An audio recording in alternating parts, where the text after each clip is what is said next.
Yo, what's up guys? I'm back with another video, and this one is very different from the other ones. I tell you how I saved $10,000 on a brand new car. If you haven't watched one of my previous videos where I talk about my previous side hustles, one of the side hustles was buying and rebuilding cars. That's exactly what I did with this Chevy Trax. I bought it for $7,900, and in this video I'll let you know how much I spent on it. So I bought this 2025 Chevy Trax with only 800 miles. The winning bid was $6,900, plus I had to pay fees and auction fees and whatnot, and it cost me $7,900. That's how much I paid to Copart. My dad has a Ram ProMaster cargo van, which I used to pick up this car. I spent $46 on gas. Well, it was a little more, but I delivered an Instacart order with a Ram and with this car. That was absolutely crazy. So that saved me like 60 something dollars. I'll show you the screenshot of that order. And yeah, I picked up this car. It was about 150 miles away and I brought it back. So most of the damage happened to this tire right here, as you can see in the picture. I had to replace this little black thing right here, the lower control arm. That cost me $63. I replaced this strut also. It's the thing that is basically the suspension part of the car. It cost me $111. And I also replaced, there's a small little this little link right here. I had to replace that also, and that cost me 26 bucks. The tire was absolutely gashed. I replaced the new tire. The rim was fine. I made sure it was straight, and as far as I know, it is straight. But the tire itself, it only cost me $52, and it had some pretty nice traction left on it. I bought this car about 3.5 months ago. I've just been not doing anything on it. It's not like it's taking me super long. I'm just not doing anything on it. And first I'll show you guys. I bought this red fender for the car because that was the only one I could find, because it's a brand new car. There's not a lot of parts. And I had it sitting around for like 2 months. But 2 days ago, I found a fender exactly the same color as I need at a junkyard that is literally like 20 minutes away from my house. And I paid 200 bucks for this fender. I paid $280 for that red fender, but I'll probably sell it. I'll list it on Facebook Marketplace for $250. I'll probably drop down the price to $200. I'll probably sell it around $150 to $200. The most expensive part of this car was definitely the two headlights and the bumper. I paid about 200 bucks a piece for the headlights and about 400 bucks for the bumper. But the bumper came with the grills. You see it's missing grills right here. There's gonna be some grills right there. And yeah, I paid for the headlights and the bumper, total of $847. You see that washer pump right there? I'll circle it for you guys. I also had to buy that one because it was cracked, and that cost me 18 bucks. This car was also missing the ambient air temperature sensor. It's the one that shows you what the outside air temperature is, and the wiring harness for that. Basically I paid 47 bucks for the two parts. I just went to the dealership, I ordered that harness, and I got the sensor off Amazon for 9 bucks. Yeah, other than that, the car is super nice. It smells fresh. It only has 800 miles. I'm gonna take out, I just put this bumper on just for a couple of hours because it came in, it was like wrapped around, it was like it rolled up in a ball. And I'm just basically exposing it to sunlight so it can straighten out, because I'm gonna go take it to the shop. Somebody's gonna paint it for me. Painting the bumper is gonna cost 300 bucks. I could have done it myself. I've done it myself before, but for 300 bucks, I would pay like 50 to 100 bucks just for the paint. And honestly, I would rather do some gig deliveries while somebody else paints it for me. I guess the worst thing you can say about this car is this little part right here of the, I don't know if you can see it. You see how it's, basically I'm not gonna paint it for now. It was bent inside and I just bent it outwards. I'm gonna keep it like that. It's not the best, but it's gonna cost me probably like close to 400, 500 bucks if I were to have someone else do it. But honestly, I don't wanna paint it myself. Maybe later I'll do it, but for now it's gonna be like that. And yeah, I'm gonna take this bumper to the shop today. They said they're gonna have it painted by the end of next week or by next week, and that's gonna cost me 300 bucks. I'm gonna take it to them and then I'll bring it back, and all I'll have to do is assemble the bumper, the grills, and put that temperature sensor on there, which is gonna take me literally like 5 minutes. The bumper assembly will take me probably like an hour. I'm almost done with it, but there's still like plastic pieces I'll have to be putting on, like underneath the car, like the plastic pieces, and also the fender liner inside here. I'll have to put that on, but that should take me a couple hours of work total. And yeah, I'll update you guys as we go. As soon as we get the bumper on, we'll have to pass inspection because this car is salvage title, and whenever a car is salvage title, you have to go, basically a police officer has to check, make sure you didn't steal any of the parts, has to make sure the car is in good running condition, that there's no like basically it's a full inspection of the car.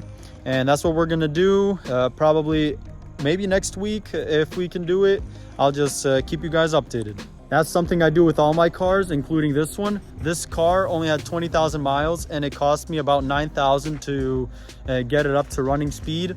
I did it with my wife's Equinox, and in the past I've rebuilt multiple cars. I don't know, maybe 7, 8, 9 cars total. Before doing gig work, I bought a car for parts, a Chevy Cruze, and I bought 4 other Chevy Cruzes, and I used the parts from that car to rebuild that car, to rebuild multiple cars. I made probably around $3,000 per car, which is not the best considering the work that needed to be done, but I was like 19, 20 years old. I was hustling out there trying to make money as best as I could. And to this day, all my cars have been rebuilt title. This one, brand new car, rebuilt title, only 800 miles, and is gonna cost me less than 11,000. All right, picked up this part, and I also got the bumper in here. I took my wife's car, it's a bit bigger. Got the painted bumper. I'm gonna go ahead and assemble the car now.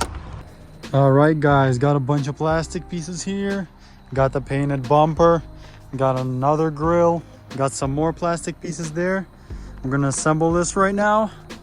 We'll see how long it takes us. Then we'll have to install this plastic piece right here, the fender liner. We'll have to deal with that. That's not a big problem. And then stuff like this, all the plastic pieces on the bottom. It's the home stretch, ladies and gentlemen.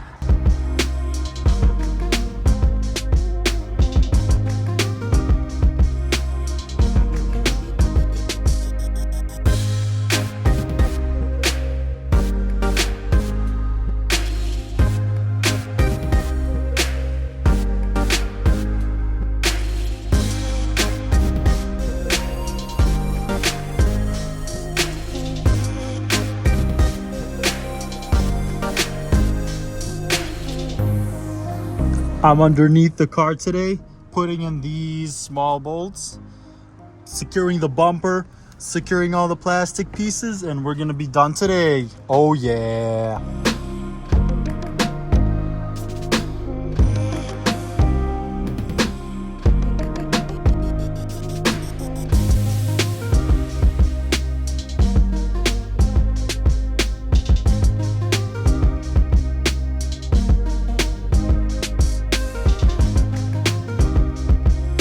So last part of this car build is this little plastic piece. Well, it's a big plastic piece. It goes all the way up there. Basically, it's broken right here. What I'm gonna do is I'm putting a zip tie right here, and I drilled a hole from here to attach into that hole. I'm gonna press it down and pop one of these in, and it should do the job. Yep, we got this little thing up here, but look at the snug fit. Works well. It's very sturdy, as you can see. So yeah, that's how you fix a car. By the way, there's another zip tie action going on right here, which, you know, if you're not using zip ties when you're fixing cars, you're doing something wrong. And this thing is the last thing we need to put on this car, and we'll be all finished. Oh, there you go. Harder. Push. And yeah, this car is basically done. I was able to pop this in without the little guy. And yeah, just have to order this right here, the Chevrolet sign, which is probably gonna be like 30 bucks, but this is basically considered done. And I already submitted the paperwork for inspection. Today is Tuesday, October 21st. And on Thursday, I'll drive with this car to inspection and I'll be all done, and probably go to the Secretary of State on Monday or Tuesday because I'm leaving for the weekend. And yeah, register this car and we'll be all good. It's Thursday, October 23rd, and you guys can see 873 miles. First time driving on the Trax. We're going to inspection. It's 8:38. Gonna be there at 9. This car is almost done. All right, I'm here. There's a couple other cars that are gonna be inspected, so this is the one. All right, so I'm going into the Secretary of State. Gonna register the car, pay the sales tax, and it'll be up and running. Let's go. So I ended up spending $513 at the Secretary of State. I'm gonna count that as part of my car expenses, even though if I were to buy a new car, I would still pay the same expenses. So yeah, total it was about just over 10,360 I spent on this car. That's how much it cost me. I still haven't bought the Chevy sign, but I already counted it in my expenses. I was just not home, and the dealer told me it will be a couple of days to ship it out. And yeah, I did take this car out to Philadelphia. I drove on it to Philadelphia, then to Georgia. And yeah, there was one problem. I basically connected a wire wrong, and I'll show you a picture of the wire. This is what happened with it. And basically what I did, let me show you where it's at. You guys remember this was the crash. It was on this tire, and inside here there's a small wire that's, you can't see it, but it's right there. And basically I connected it wrong. It was rubbing against this rim, against the tire on the inside part. And yeah, it rubbed all the way to that condition. Basically I just put some electrical tape and I secured it how it's supposed to, and it's fine now. Because I was a bit scared. I was driving and then all the lights would come on, ABS, check engine, brake, and it would like happen every single time that little wire touched the rim. And gladly, well, I'm happy I got it fixed really easy. I found the problem, and yeah, it didn't take any extra money or anything. If I were to buy this car new, this exact car new from the dealership, it would cost me around $24,000 plus tax. That'll be like well over 25, probably 26,000. And I got this car for a little over 10 grand. It's basically a brand new car. It only had 800 miles, but if we were to calculate it by Kelley Blue Book value, which is about anywhere between 19 and 22,000, like let's just say 20,000, I saved $10,000 just by buying this car and fixing it up myself. There are cars like this listed on Facebook Marketplace. Some are for like 16,000. There's some for 15,000.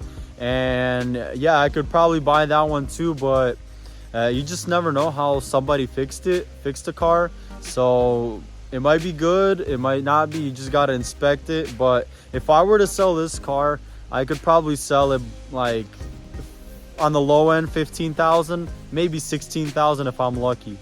Because I do have experience selling these cars. This car had less miles than any of the ones on Facebook Marketplace. Plus I've sold some cars for a higher value than they're listed on Facebook Marketplace. Like I sold a Chevy Cruze like a year ago, less than a year ago, for 5,200 bucks, when the cheapest one I saw was like 45 on Facebook. So it is possible to sell them for more than the Facebook listing. So I'll probably sell this one around, let's just say 15,300, just to make it a nice even 5,000 profit.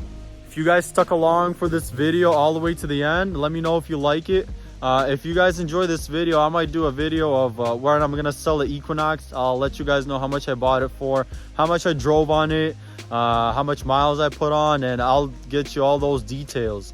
Also, if you really enjoyed this video, I might buy a car just to fix and sell and share the profit, share the journey, how that is done. And yeah, also if you guys enjoyed this video, click the subscribe button, leave a comment down below, and I'll see you guys in the next video.